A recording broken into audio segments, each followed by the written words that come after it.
ನಮ್ಮ ದೇಶದಲ್ಲಿ ಆಗ್ತಾ ಇರುವಂಥ ಜಮ್ಮು ಕಾಶ್ಮೀರದಲ್ಲಾಗಿರುವಂಥ ಅಹಿತಕರ ಘಟನೆ ಅದು ಜೀರ್ಣಿಸ್ಕೊಳ್ಳೋಕ್ಕೂ ಆಗ್ತಾಯಿಲ್ಲ.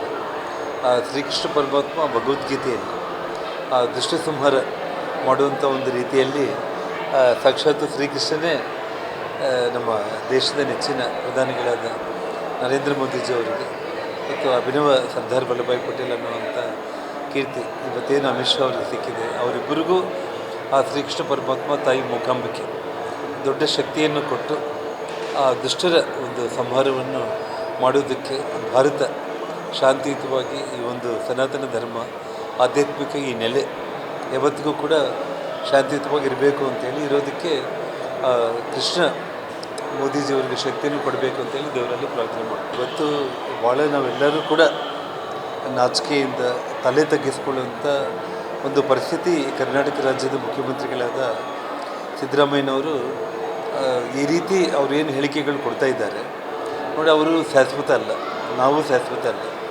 ಆದರೆ ಈ ನೆಲ, ಈ ಜಲ, ಈ ಭಾರತ ಭೂಮಿ ಇದೊಂದು ಪುಣ್ಯಭೂಮಿ, ಕರ್ಮಭೂಮಿ, ಇದು ವೇದ ಭೂಮಿ. ಇದು ಈ ಭೂಮಿಯಲ್ಲಿ ಹುಟ್ಟಿ ಈ ರೀತಿ ಪಾಕಿಸ್ತಾನ ದೇಶದ ಪರವಾಗಿ ಹೇಳಿಕೆಗಳು ಕೊಟ್ಟಂಥ ಒಂದು ಮೂರ್ಖತ್ವ ಅವರು ಪ್ರದರ್ಶನ ಮಾಡ್ತಾ ಇದ್ದಾರೆ ಅಂತಂದರೆ ನಾವೆಲ್ಲದನ್ನು ಕೂಡ ಶ್ರೀಕೃಷ್ಣನಿಗೆ ಬಿಡಬೇಕಾಗುತ್ತೆ ಅಷ್ಟೇ.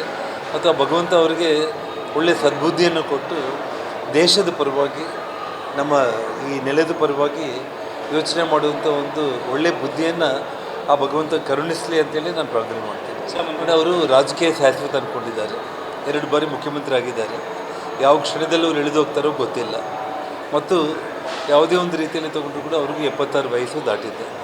ಈ ಸಮಯದಲ್ಲಾದರೂ ಕೂಡ ಭಗವಂತನ ಪರವಾಗಿ ಈ ಭರತ ಭೂಮಿ, ಪುಣ್ಯಭೂಮಿ ಪರವಾಗಿ ಒಂದು ಒಳ್ಳೆಯ ಮಾತನ್ನು ಮಾತಾಡಿ ಪುಣ್ಯ ಕಟ್ಕೊಳ್ಳೋದನ್ನು ಬಿಟ್ಟು ಈ ರೀತಿ ಅವ್ರು ಮಾಡ್ತಾಯಿದ್ದಾರೆ ಅಂತಂದರೆ ಈ ರಾಕ್ಷಸ ಮನೋಭಾವ ಅಂತ ನನಗೆ ಅನ್ನಿಸ್ತಾ ಇದೆ. ಅದಕ್ಕೆ ಶ್ರೀಕೃಷ್ಣನೇ ಉತ್ತರ ಕೊಡ್ತಾನೆ.